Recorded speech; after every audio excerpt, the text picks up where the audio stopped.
பெண்கள் காவல் செய்யப்பட்ட வழக்கம். அதன் பிறகு தமிழ் போந்துவிட்டு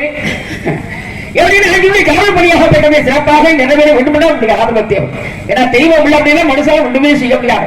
அதே தெய்வம் மனிதனை சோதிக்க ஆரம்பித்து விட்டால் அந்த சோதனையிலிருந்து மனிதனால் தப்பவே முடியாது. திருக்கூட்டம் சோதனை.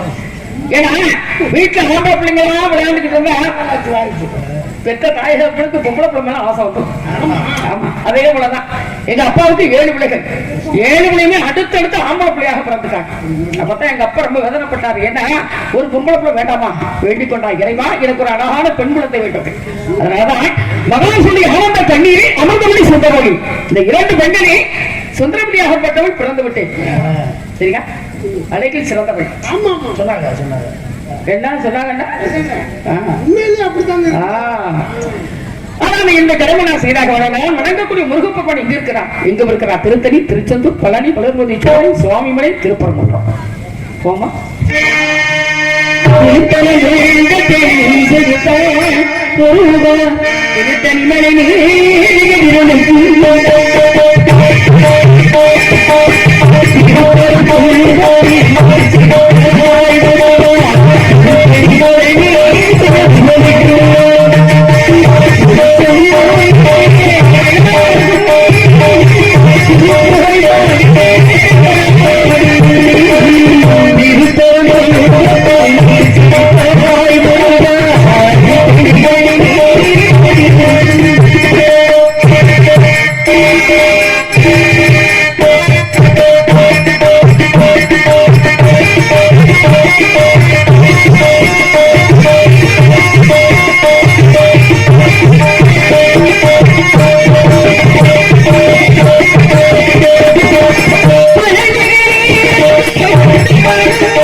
ஒளிபெருக்கி சிறப்பாக இருக்க வேண்டும்.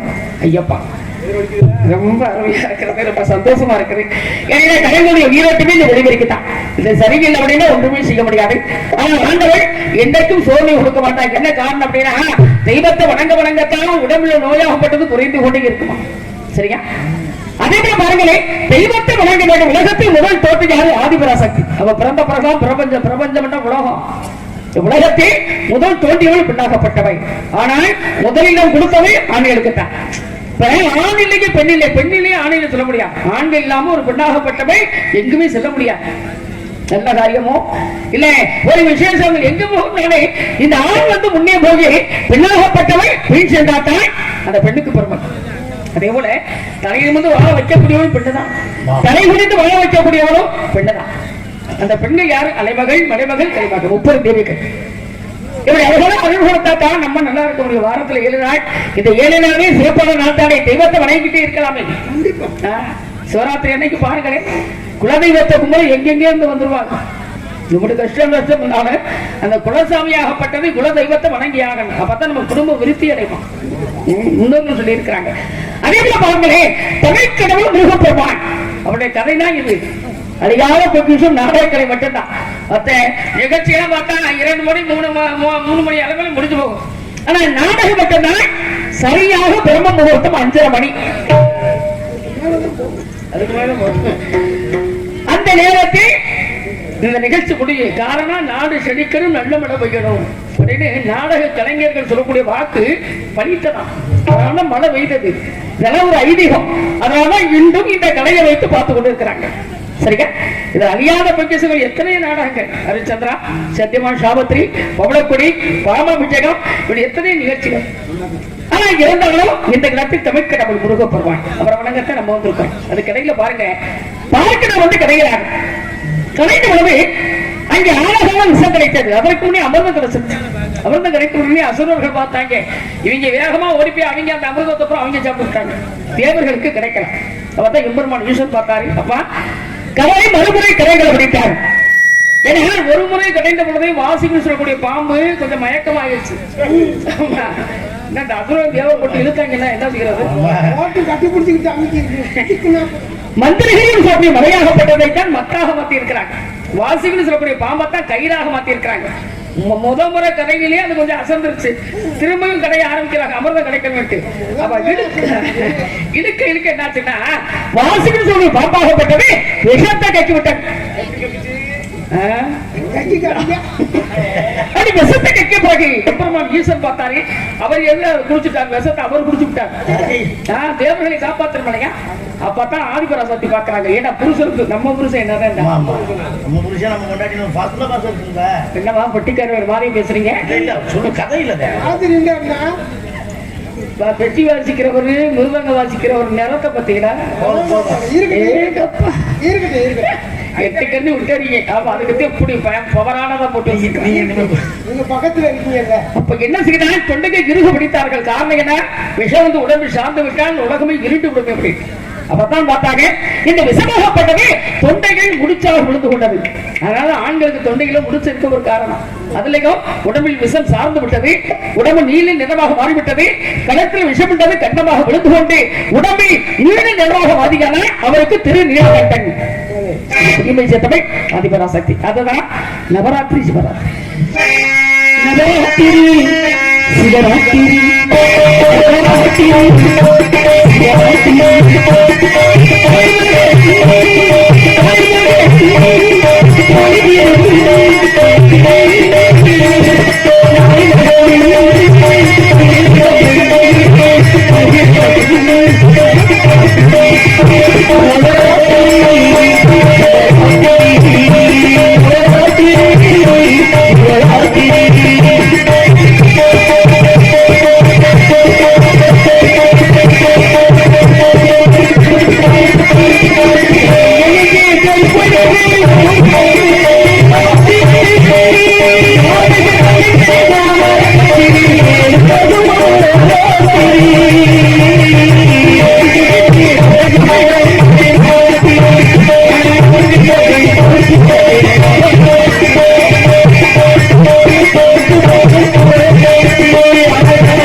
தெய்வத்தை பத்தியே வணங்கி இருக்கிற என்ன செய்யறோம்?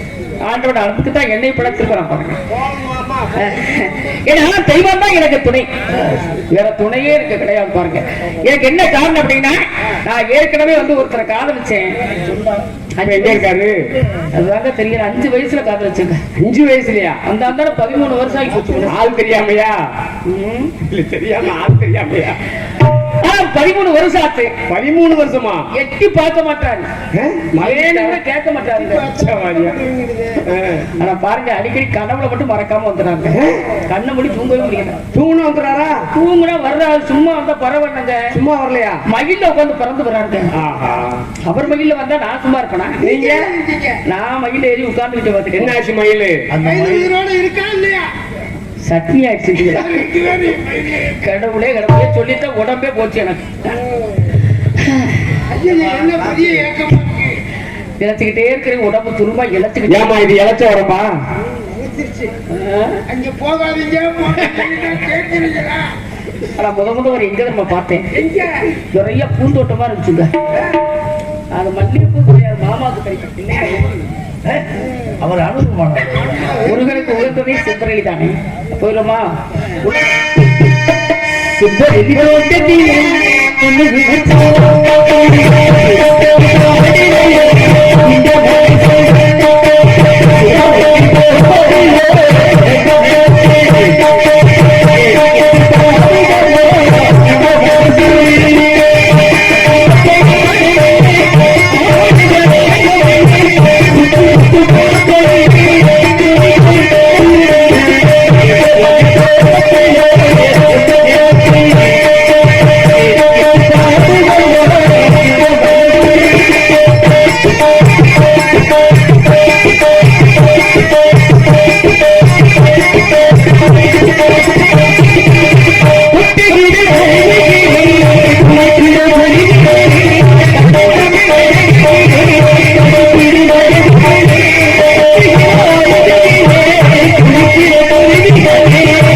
Thank you.